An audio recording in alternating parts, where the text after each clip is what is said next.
Agosto, capítulo 10. O dia começava a raiar quando Climério abandonou seu sítio Refúgio Feliz, carregando uma pequena maleta com roupas, alguns papéis, um revólver com 6 balas e os 53.000 cruzeiros que Soares lhe dera 2 dias antes, quando se encontrara com ele na Praça da República, ao lado do Campo de Santana, no centro.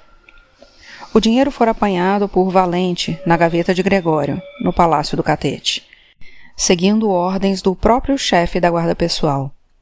Valente encarregara Soares de passar o dinheiro para o fugitivo.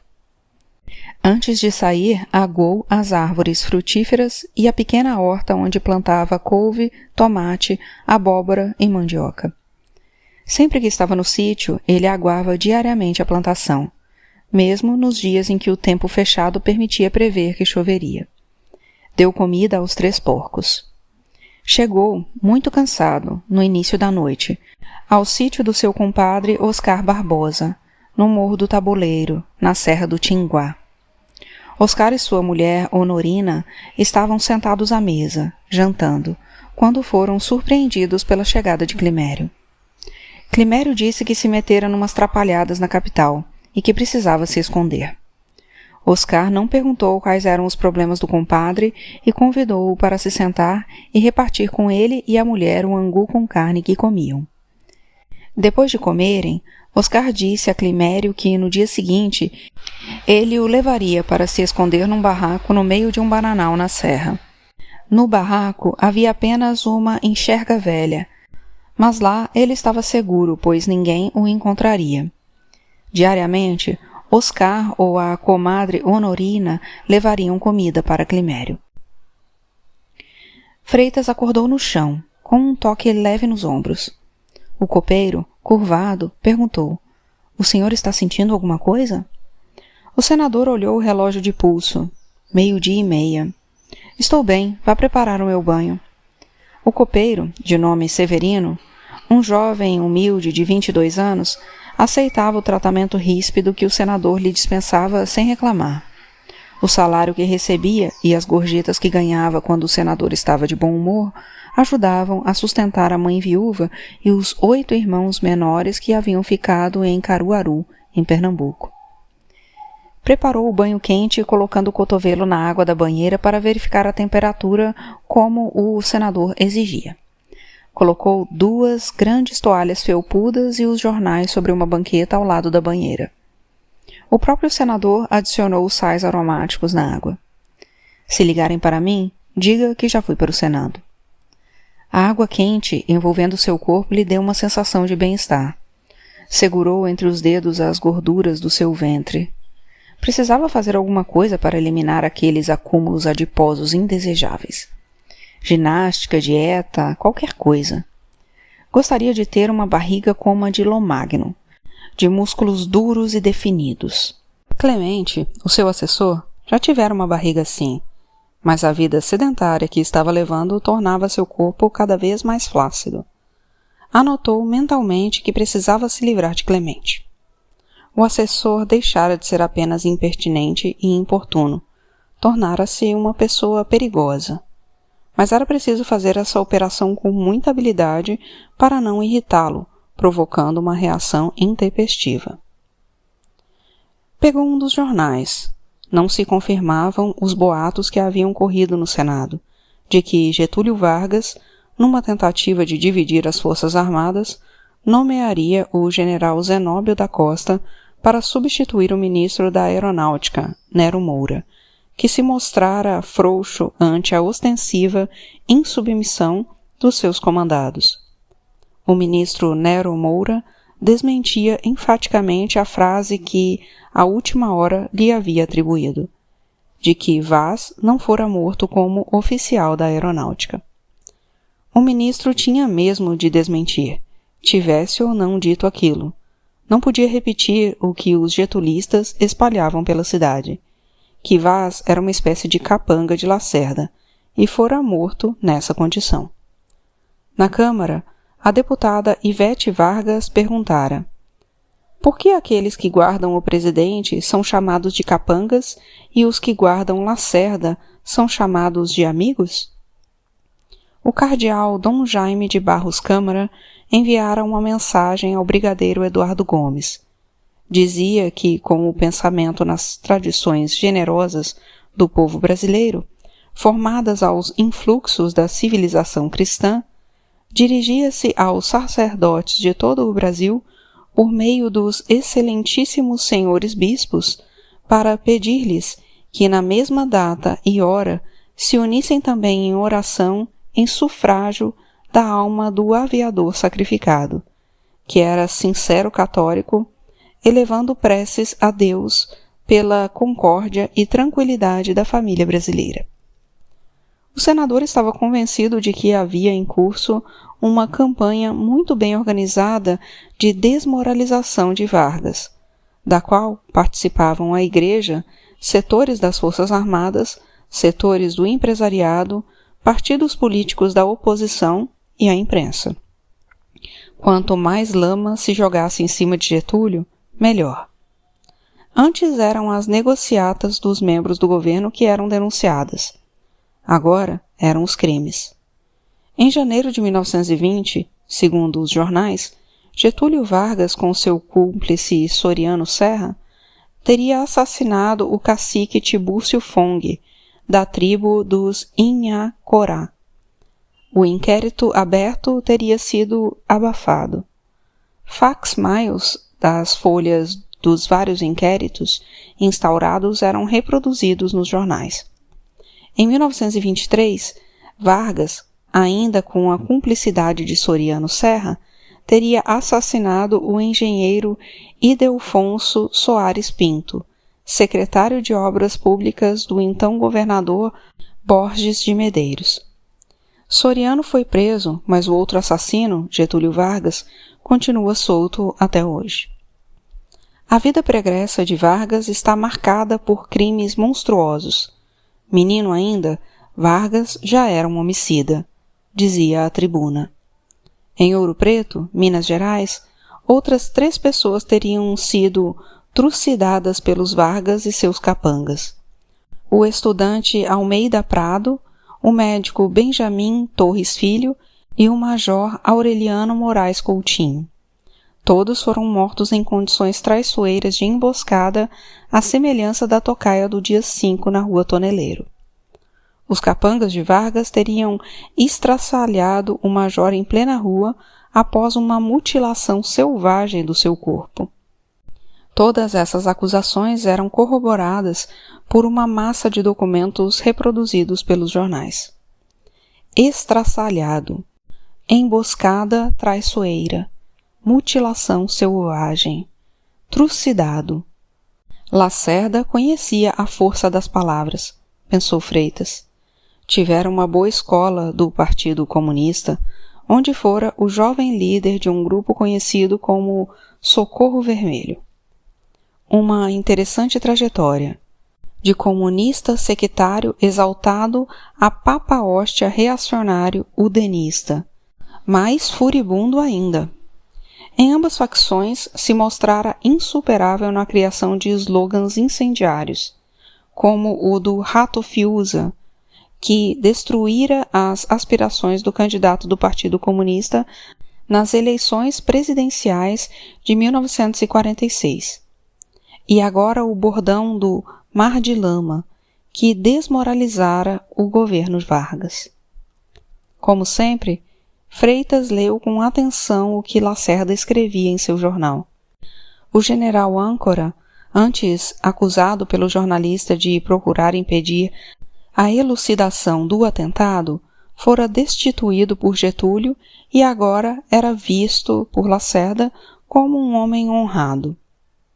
Âncora teria sido sacrificado, na versão lacerdista, por ter se portado com correção. O afastamento de Âncora seria mais um episódio da mistificação monstruosa comandada por Vargas para esconder os criminosos. Lacerda insinuava nas entrelinhas que os mandantes do assassinato poderiam ser o irmão do presidente, Benjamin Vargas, o filho, deputado Lutero Vargas, o todo-poderoso líder industrial, deputado Euvaldo Lodge, e o próprio Vargas, este, na melhor das hipóteses, um conivente a posteriori. Ao mesmo tempo em que lhe era útil, agora, louvar o general âncora, noutra parte do jornal Lacerda elogiava o novo chefe do DF-SP. Lacerda era um mestre da intriga, pensou Freitas. Conseguia esconder com o brilho da sua oratória as enormes e às vezes cínicas contradições do seu oportunismo político. O jornalista estava se candidatando a deputado nas eleições de outubro. Se sua eleição já era certa antes, o atentado faria dele, certamente, o deputado mais votado no Rio, talvez a maior votação do país inteiro. Dar a um homem com aquela terrível eloquência qualquer poder, por menor que fosse, era muito perigoso. Teria sido melhor que Lacerda tivesse sido assassinado, e não o seu capanga. Getúlio Vargas, com sua velha oratória monótona e prudente, conseguira dominar o país durante tanto tempo. O que Lacerda não faria com sua inteligência incendiária e sua capacidade de usar as palavras, como nenhum outro político na história do Brasil, para persuadir, enganar, emocionar, mobilizar as pessoas?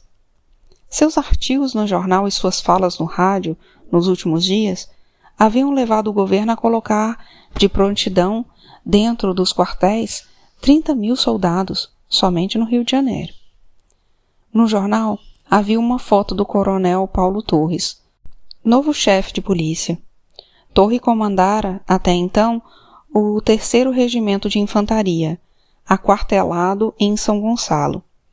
Tinha 42 anos de idade, servira com Zenóbio na FEB, na campanha da Itália, sendo condecorado com medalha de bravura. Fora adido militar adjunto em Roma, Paris e Londres. Era também bacharel em Direito. No Brasil, todo mundo era bacharel em Direito, pensou Freitas, inclusive ele próprio. Freitas era amigo dos irmãos do novo chefe do DF-SP, Acúrcio Torres, deputado e líder da maioria da Câmara Federal durante o governo Dutra, e Alberto Torres, atual líder da UDN da Assembleia Fluminense. A nomeação de um chefe de polícia ligado por laços de família à UDN seria uma concessão medrosa de Getúlio? Ou uma comprovação de que Capanema, ao dizer na Câmara que o presidente da República não quer que este crime fique sem punição, estava falando a verdade? Ou as duas coisas? Getúlio, inocente e medroso? Seria interessante se fosse verdade. O senador gostava de Capanema, um ingênuo, que se desmoralizara aceitando ser líder do governo na Câmara. Um homem de bem, culto, acusado injustamente de trapaceiro e de burro. De burro por ter sido ministro da Educação no tempo da ditadura. Todo ministro da Educação no Brasil, por mais inteligente que fosse, acabava sendo chamado de burro. Era uma espécie de maldição. Ele, Freitas, nunca aceitaria aquele ministério. Uma notícia foi lida por Freitas com ironia. Os diretores de jornais Eumano Cardim, do Jornal do Comércio, Roberto Marinho, do Globo, João Portela Ribeiro Dantas, do Diário de Notícias, Carlos Rizzini, dos Diários Associados, Chagas Freitas, de A Notícia, Otton Paulino, de O Dia, Paulo Bittencourt, do Correio da Manhã, Marcelo Soares, Horácio Carvalho Júnior, Danton Jobim e Pompeu de Souza, do Diário Carioca, haviam reivindicado e conseguido designar um representante credenciado para participar do inquérito da Rua Toneleiro. Aqueles calhordas acreditavam realmente no mito proveitoso que eles mesmos haviam inventado, de que a imprensa era o quarto poder da República. Sagaz, o Corvo, raramente Freitas chamava Lacerda pelo apodo usado pelos getulistas, mas aquela notícia o indispusera com todos os jornalistas. O Corvo, mesmo sendo diretor de jornal, deixara de assinar o requerimento. Mas não precisava ter feito aquilo. Os militares que agora controlavam o inquérito policial da Rua Toneleiro eram todos lacerdistas. Lacerda mandava no inquérito. O nome de Samuel Weiner, diretor da Última Hora, também não consta da lista. Talvez não tivesse sido convidado pelos seus pares. Como se os signatários do documento tentassem demonstrar que a exclusão de Weiner e Lacerda patenteava a isenção da proposta que faziam. Mas não havia isenção em parte alguma. Duas correntes facciosas e antagônicas se enfrentavam e a imprensa tomara seu partido. Freitas imaginou o sucesso das frases cadentes de Lacerda na grande reunião do Clube da Lanterna, marcada para aquela noite na ABI. Somente ditadores e déspotas se protegem com jagunços e sicários. A guarda pessoal de Vargas é uma afronta à ordem jurídica, um desrespeito ao nosso povo. Vargas está deposto pelo sangue que fez derramar. Diziam ainda os jornais que o funcionário da Estrada de Ferro Central do Brasil, José Antônio Soares, compadre do guarda pessoal Climério Euribes de Almeida, desaparecera da sua residência na rua Padre Nóbrega 29, em Cascadura, depois de receber um embrulho da sua amante Nelly Gama.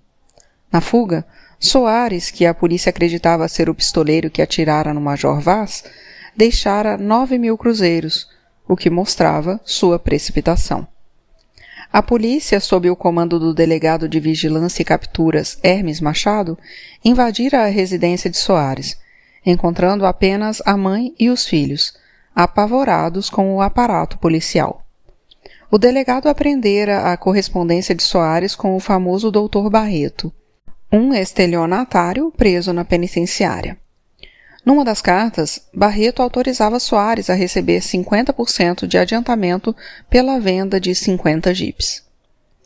Num canto da tribuna, havia uma nota dizendo que Lacerda fizera uma acareação com os membros da guarda pessoal do presidente e que o jornal publicaria uma extensa matéria sobre isso na edição do dia seguinte.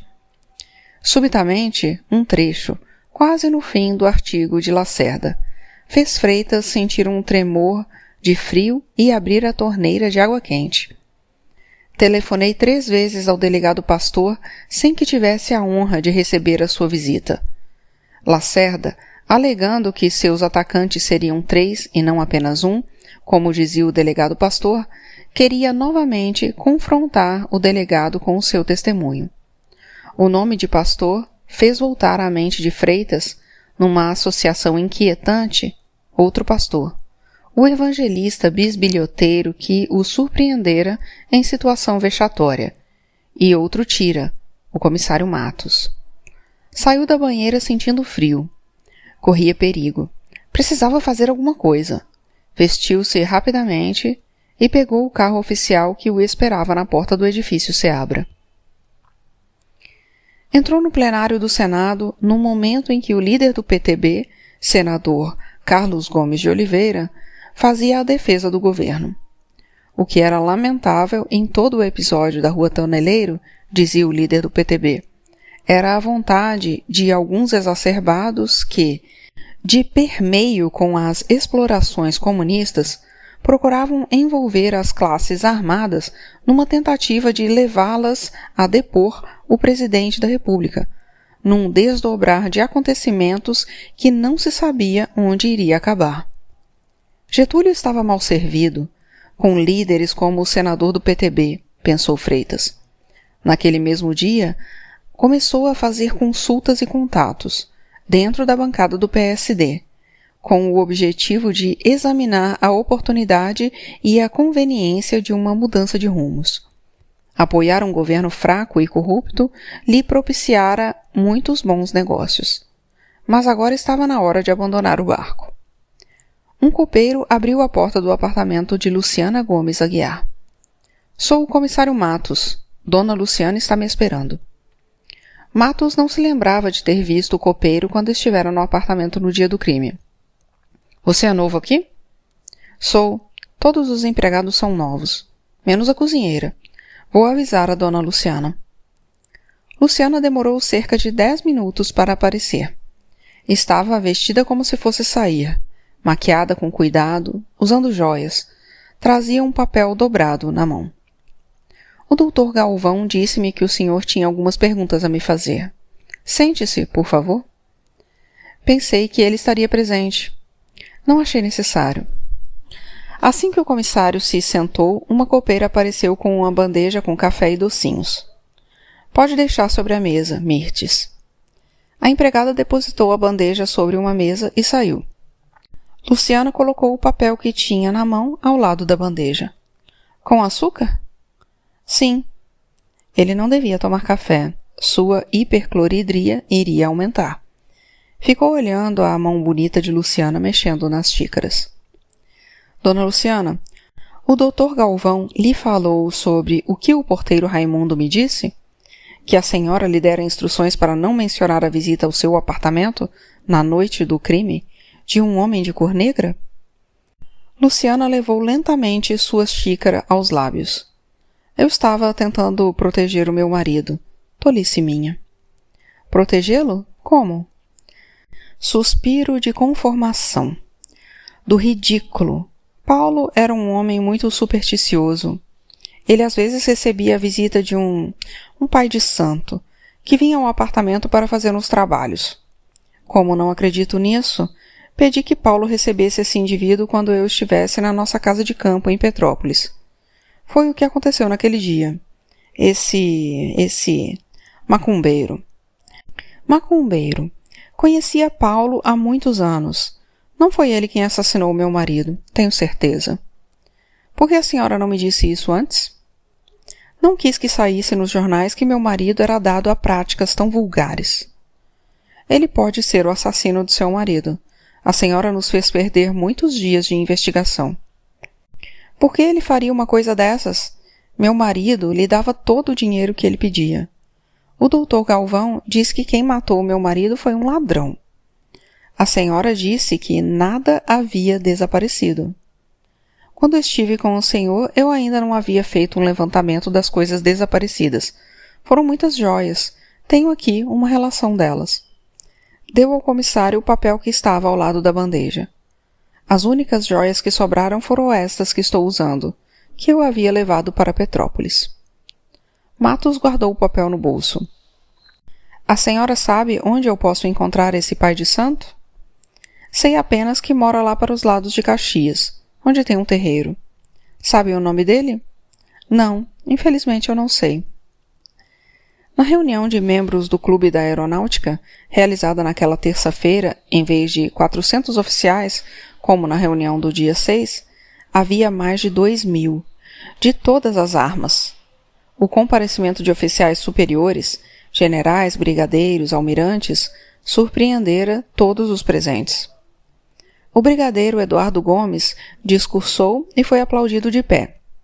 Suas palavras foram moderadas, comparadas com as de outros militares que discursaram. No sacrifício desta vida destemerosa está simbolizada a devoção militar às verdades mais caras à nossa civilização. Honra, pois, a memória gloriosa do Major Vaz. Roguemos a Deus que o receba na paz dos justos. Maritem foi citado pelo Major Jarbas Passarinho. Quando a autoridade perde o seu caráter de legalidade, o ilegal não é aquele que contra ela se volta, mas sim aquele que a ela se curva. O militar só tem um compromisso, o de manter e defender a Constituição com o sacrifício da própria vida, afirmou o brigadeiro Godofredo de Faria, que acusou o Poder Executivo de se desmandar, o Poder Legislativo de se pôr de cócoras e o Poder Judiciário de se omitir. Não queremos ser mercenários de um governo pervertido e traidor. Nós, os generais, não estamos cumprindo o nosso dever. Sejamos dignos da farda que vestimos. A divisão do país entre as forças que defendiam a corrupção, o roubo e o assassínio e as forças que defendiam a dignidade e a pátria foi denunciada pelo coronel José Vaz da Silva, que pediu a união das Forças Armadas para esmagar a cascavel que morde o país há 25 anos. Não vamos nos esconder atrás de um princípio vago de indisciplina. Indisciplina foram os movimentos de 7 de setembro, 15 de novembro e 29 de outubro em nossa pátria. O dia 29 de outubro marcara a data em que Vargas fora obrigado a renunciar, em 1945, num golpe militar, comandado pelo então ministro da Guerra, general Góes Monteiro. Vaz da Silva encerrou suas palavras com um apelo ao brigadeiro Eduardo Gomes, para que voltasse a sentir o arroubo jovem que o fizera marchar em 1922. O coronel Adil, que havia solicitado ao ministro da Justiça que os militares da aeronáutica que participavam do IPM da Rua Toneleiro fosse atribuído o poder de polícia, ouviu, constrangido, o coronel aviador Ubirajara Alvim declarar, num relato fantasioso e inverídico, que havia se vestido de vagabundo para fazer investigações por conta própria e prender o indivíduo Tomé de Souza, irmão de Nelson Raimundo de Souza, que conduzira o carro do pistoleiro assassino. Tomé lhe teria dito que o crime fora ordenado pelo deputado Lutero Vargas. É preciso prender esse deputado de chanchada, declarou o coronel aviador. Seu depoimento provocou sensação entre os presentes. A única voz que se levantou em defesa do governo, recebida com fria hostilidade, foi a do coronel aviador Hélio Costa. A morte do major Vaz, segundo o coronel, provocara manifestações espúrias.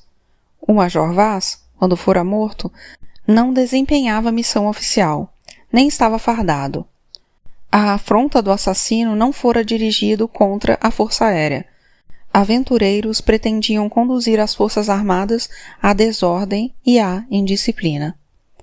Os resmungos que se sucederam às palavras de Hélio Costa foram substituídos por aplausos quando um capitão do Exército, depois de chamar de líderes incontestáveis da aeronáutica e do Exército, o brigadeiro Eduardo Gomes e o general Juarez Távora, exclamou: "Deixemos aos nossos chefes a honra da decisão."